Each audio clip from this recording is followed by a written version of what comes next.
Noun क्या होता है, एडजेक्टिव क्या होता है, प्रोनाउन, या ये याद है? ये तो याद है। अरे डालो ना मोबाइल में।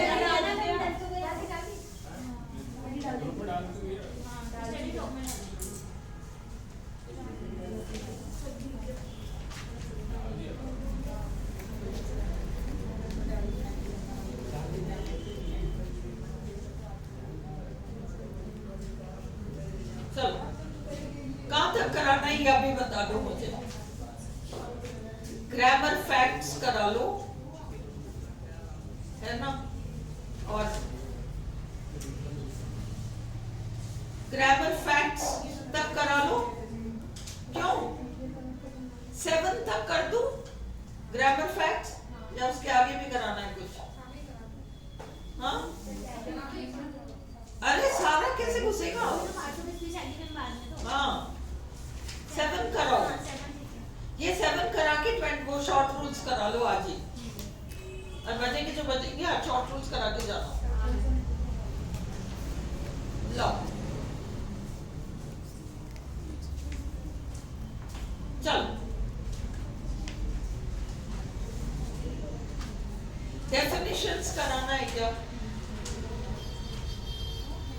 ये सब कराना है। पार्टिसिपियल एडजेक्टिव्स अभी तो कराया था 3-4 दिन पहले। सेंट्रल एंड पेरिफेरल एडजेक्टिव्स ये सब नहीं कराना है।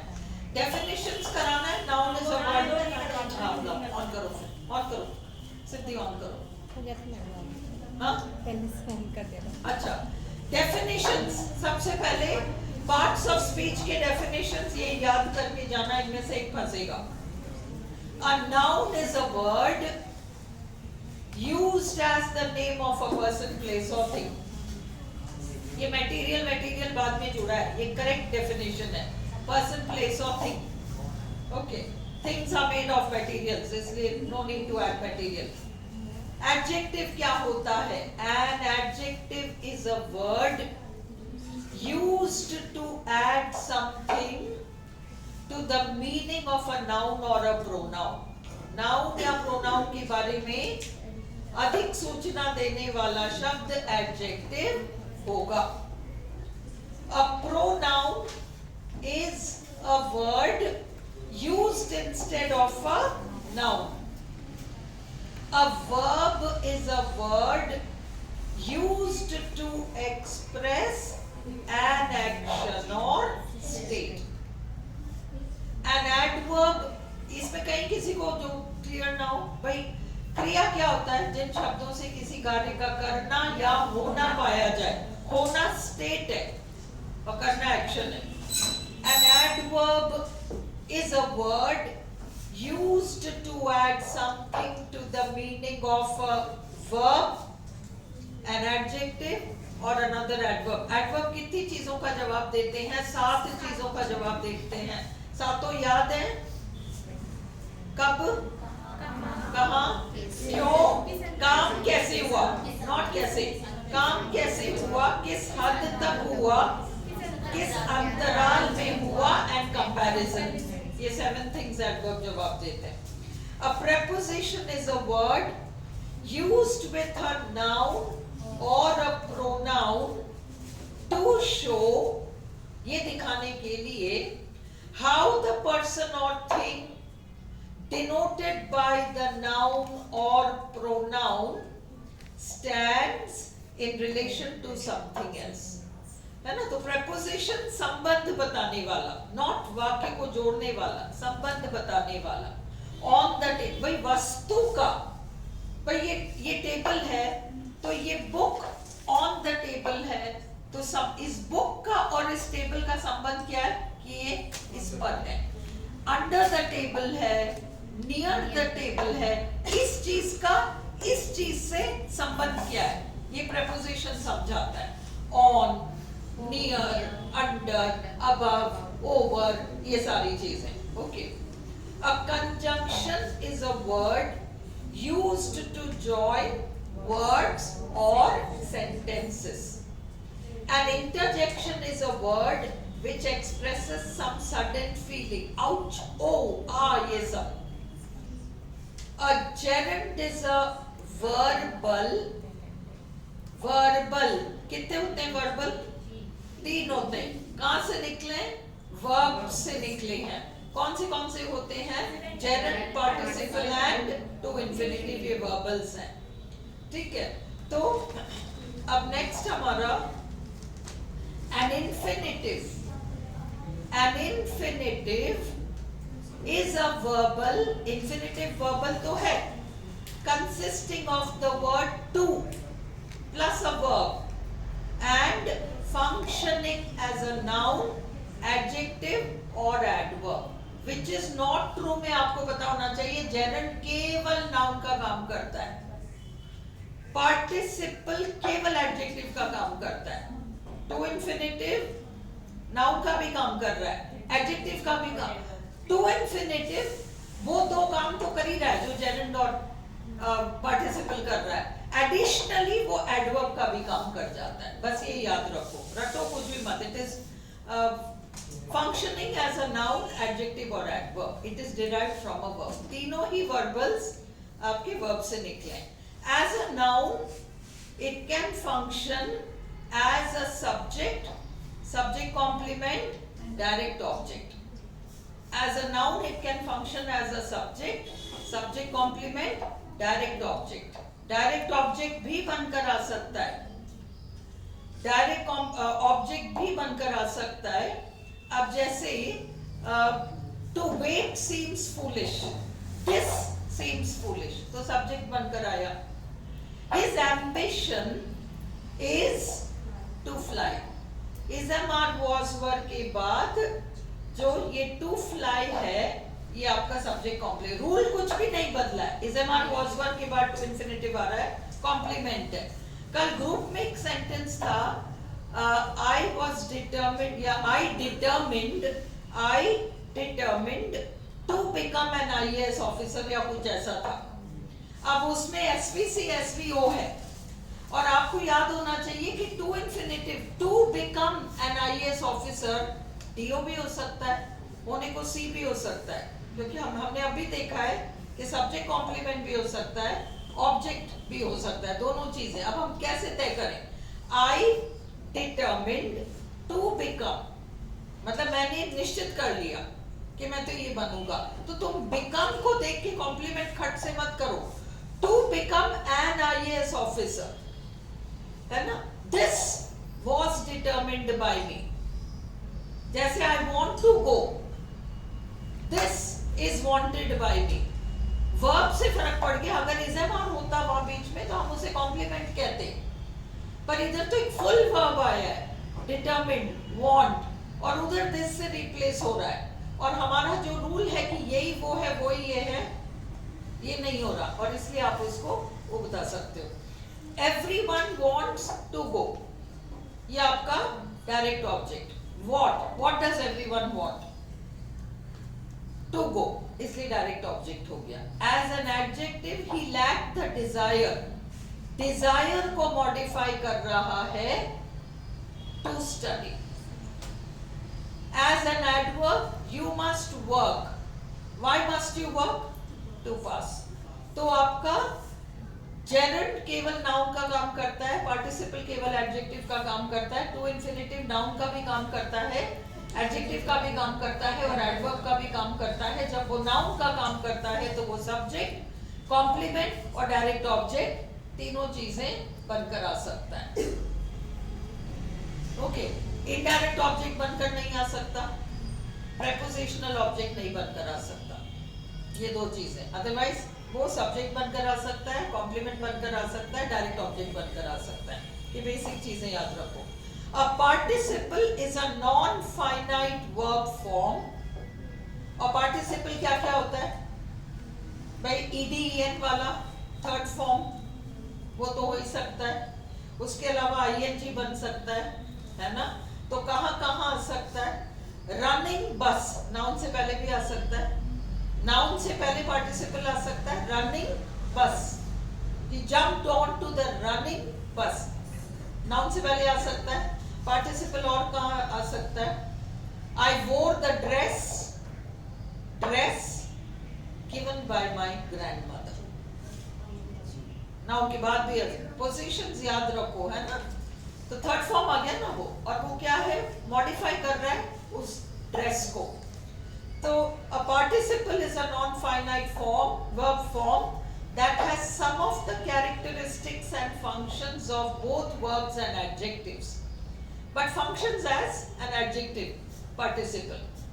A verbal is a verb form that functions in a sentence as a noun or a modifier, rather full verb का काम नहीं करता, मतलब वो वर्ब के सारे फीचर्स को नहीं रखता, कुछ को छोड़ देता है, रंग बदल लेता है, कभी नाउन का रंग धारण कर लेता है, कभी वो एडजेक्टिव का रंग धारण करता है। अब ये नाइस प्रॉपर्टीज ऑफ ऑक्सिलरीज, ये चार चीजें आपको एग्जैक्ट टर्म्स याद होना चाहिए, नेगेशन, इन्वर्जन, है ना, और फिर आपका कंट्रैक्शन है और एम्फैटिक वाला, इंटरोगेशन नहीं है, इन्वर्जन है, और इन्वर्जन कब होता है, इंट्रोगेटिव सेंटेंसेस में, have you done the work. तो negation, inversion, contraction and emphatic. Negation is isn't में operator in negation, auxiliary verb operator बनकर आता है। ऑपरेटर क्या होता है, फर्स्ट ऑक्सिलरी या only auxiliary. Negation is, isn't, operator in negation. Inversion, inversion of subject and operator. Word order, word order मतलब word order क्या है इंग्लिश का, s plus v plus o या s plus v plus c, और question में क्या होता है, वर्ड ऑर्डर इन्वर्ट हो जाता है, उल्टा हो जाता है, वर्ब पहले आ जाता है। एक क्वेश्चन पूछा है ना मैंने, 2 टेस्ट पेपर्स में पूछा है, को किसमें a part of the verb phrase comes before the subject, ये वो है, प्रश्न में आता है। he will go, ये तो ट्रेडिशनल है, he will go, will he go, he plans to go, हम बना सकते हैं क्या plans he to go, नहीं, हम बनाएंगे does he plan to go, does he plan to go। फिर inversion also occurs with introductory adverbs of negation. Hardly had I reached the station when the train left. Had left नहीं आएगा, hardly had, hardly had I left, दो बार had नहीं आएगा, hardly had I reached the station than the train, second form, left। seldom do we go out, ये सारे आपके adverbs of negation है, hardly, rarely, seldom, है ना, हाँ। contraction, see, negative and verb contraction, इसका isn't हो जाता है ना, do का don't, do not। every auxiliary except the am form of be has a contracted negative form, इसका isn't, am का aren't, amn't नहीं बनेगा, is, isn't, emphatic, I did speak to him, बात तो की थी मैंने। नंबर 2, अभी तक ये जो पढ़ा, किसी को इसमें, किसी को प्रॉब्लम, किसी को प्रॉब्लम, श्रद्धा घर जाके रीड करेगी एक बार, हाँ। The first form of the verb is called, doubt है कोई? The first form of the verb is called the base form of the verb, infinitive। First form base form होता है, उसको हम infinitive कहते हैं, infinitive form, है ना। to लेता है नहीं लेता है वो एक अलग बात है, but base form आपका infinitive कहलाता है। कई बार बिना to के हम लगा देते हैं first, I made her do the work, to कहाँ लगाया हमने, I want to eat an ice cream तो बनाया था, पर जब हमने causative verb लगाया तो हमने उस to को उड़ा दिया वहां से। तो the first form of the verb is called the infinitive of the verb, it is the unconjugated verb form, it is also called unconjugated verb form। first form को unconjugated कहते हैं, जिसमें और किसी तरह से कलाकारी नहीं हुई है, ओनली बेस फर्स्ट फॉर्म, ना उसमें कोई आईएनजी जुड़ा है, ना उसमें कोई ईडीएन जुड़ा है, कुछ भी नहीं जुड़ा, प्लेन अनकॉन्जुगेटेड है ना। Verbals are non-finites. To infinitive, gerunds and participles are non-finites. They are derived from verbs. ये मैंने आपको that, who, which हमने देखा था कि एक आदमी और एक आदमी आया और एक कुत्ते को लेकर आया। अब हमें पता है कि इंसान के लिए हु आएगा, जानवरों के लिए विच आएगा, परंतु अगर हम उन दोनों की एक साथ बात करना चाहें तो अब हम क्या लगाएं? अगर हम वो लगाते हैं, हु लगाते हैं, तो वो एनिमल के पॉइंट ऑफ व्यू से गलत हो जाता है, और अगर हम विच लगाते हैं तो आदमी के पॉइंट ऑफ व्यू से, ह्यूमन के पॉइंट ऑफ व्यू से गलत हो जाता है। उसमें पतली गली क्या है? दैट लगाओ। So that is used in preference to who or which in the following cases. After adjectives in the superlative degree, this is the best that you can buy, that you can get. Superlative के बाद, this is the best that you can get. और ये चीज RPSC ने एक साल पूछा है। ये क्वेश्चन 2011 वाला पेपर चेक करना, ये है, this is the, you have to know this, है ना, क्योंकि उसमें तुरंत हम विच लगाएंगे, क्योंकि विच हम वस्तु देख के जो भी है। This is the best that you can get. After words like all, same, nothing, only, there is nothing that I can do, this is all that I can do, all that glitters is not gold, it is the same book which I wanted, nahi, that I wanted. फिर after interrogative pronouns, who are you, तुम कौन होते हो मेरे मामलों में दखल देने वाले, who are you that should meddle in my affairs, interrogative में, questions में, what is it that pains her, what is it which pains her, नहीं, what is it जो कि that pains her। अब ये टू एंटीसीडेंट्स कंफ्यूज मत हो, वही है एक इंसान और एक जानवर। The lady and her dog, who came नहीं लगा सकते, विच केम नहीं लगा सकते, that came here. Sentential adverbs, a sentence adverb is an adverb that modifies a whole sentence or clause within a sentence. Examples, actually मैं नहीं आऊंगी, अब मैं नहीं आऊंगी में actually किसको modify कर रहा है? verb को modify कर रहा है क्या? किसको? adjective है ही नहीं, adverb है, पूरे sentence को modify कर रहा है। actually, basically, however, ideally, hopefully, fortunately, unfortunately, ultimately, ironically, RPSC नहीं पूछेगी, naturally, strangely, evidently, obviously, ये सारा full sentences को modify करते हैं। gerunds और sentential adverbs 2011 के पेपर में है। gerunds similar to nouns. Gerunds can occur as subjects, direct objects, subject complements, prepositional objects and appositives, यानी हर काम जो कि नाउन कर सकता है, पांचों जगह जा सकते हैं, वहाँ gerund भी आ सकता है। Swimming is a good exercise में swimming subject है। He gave up what? Smoking, direct object है। Her favorite activity is dancing, is MR Boswell के बाद, noun complement तो gerund है। The police arrested him for तेज चलाने के लिए, speeding, prepositional object। Her favorite activity, comma, cooking, comma, keeps her very busy। ये appositive क्यों हुआ? अगर हम her favorite activity को उड़ा दें तो भी सेंटेंस सार्थक है, cooking keeps her very busy. और अगर हम कुकिंग एपोजिटिव को उड़ा दें तो हर favourite activity keeps her very busy सार्थक है, इसलिए एपोजिटिव। इन्फिनिटिव्स, दे कैन, ये कर लिया हमने, they can occur as nouns, adjectives and adverbs As a noun, it can function as a subject, subject complement, direct object. To see a shooting star is good luck. Subject. To see a shooting star. To see is to believe. Is a was word. Subject complement. We want what? This. To watch the film.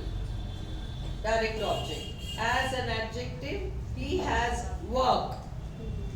Work के बारे में बता रहा है. To do. As an adverb, we must eat. Why must we eat? To live. है ना? चलो इसको बंद कर दो. हाँ, 1 second. Fifth point का a sentence adverb वाला. हाँ? अब you say unfortunately he will not be able to attend. अब ये unfortunately जो है he will not be able to attend में किसको modify कर रहा है unfortunately? पूरे sentence को. verb को नहीं modify कर रहा है. verb को नहीं modify कर रहा है. full sentence. Evidently what you are saying is not right. Evidently what you are saying is not right. What you are saying is not right अपने आप में पूरा वाक्य है ना? स्पष्ट रूप से तुम जो कह रहे हो वो सही नहीं है. तुम जो कह रहे हो वो सही नहीं है. तो स्पष्ट रूप से किसको मॉडिफाई कर रहा है?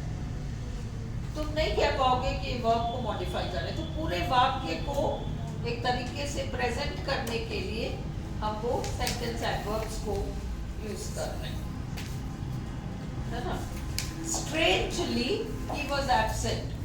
अरे वो तो हमेशा आता है. Strangely he was absent. क्या हुआ? क्या हो गया? खोल दो. हाँ? अब कोई बात नहीं. Strangely he was absent. He was absent. Strangely किसको मॉडिफाई कर रहा है? वर्ब को नहीं कर रहा, एडजेक्टिव को नहीं कर रहा.